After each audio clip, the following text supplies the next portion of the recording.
Hello friends, আরও একটা নতুন ভিডিওতে আপনাদের স্বাগত।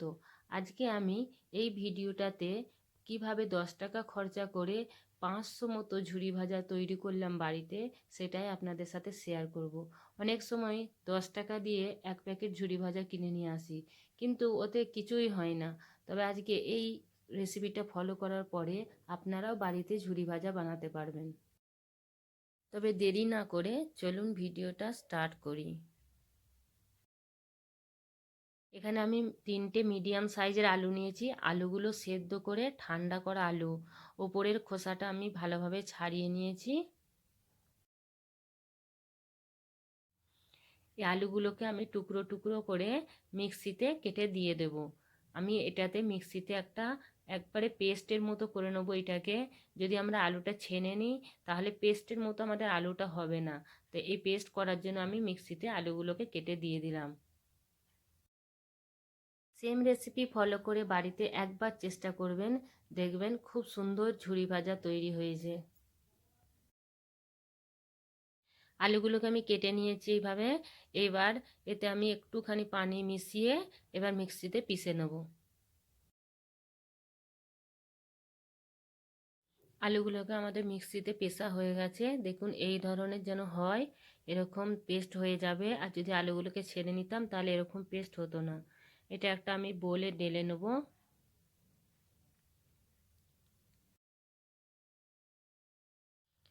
এতে আমি দেবো 3 চামচ মতো সর্ষের তেল ব্যবহার করছি এখানে আমি। এতে তেলটা দিলে খুব নরম হয়, খেতেও ভালো লাগে, সেই জন্য আমি 3 চামচ মতো এতে তেল দিলাম।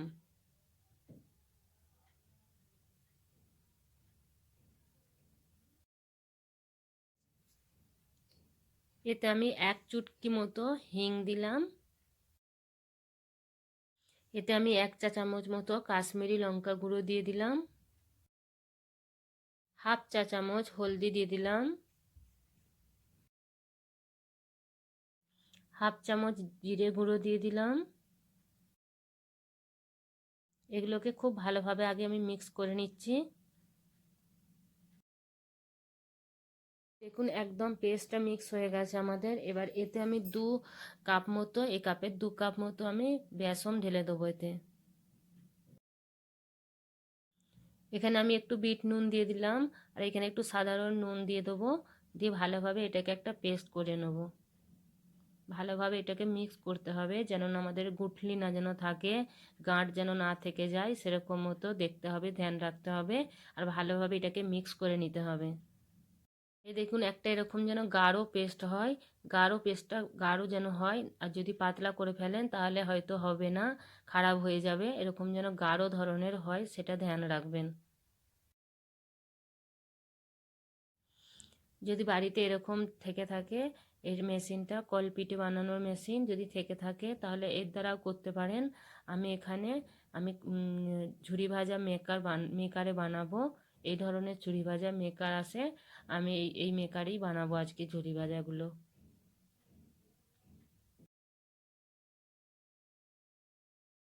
এরকম আমি চামচে করে ঢেলে নিয়েছি। এতে এরকমভাবে ঢেলে নেবো পেস্টটা। ঢেলে নিয়ে এটাকেও এইভাবে বন্ধ করে দিতে হবে।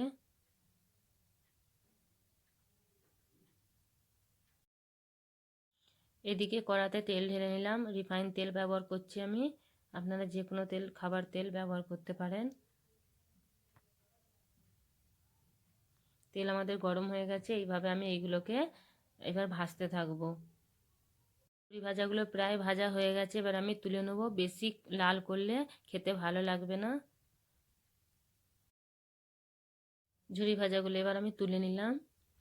দেখুন রঙটা কত সুন্দর লাগছে, দেখতে কত সুন্দর।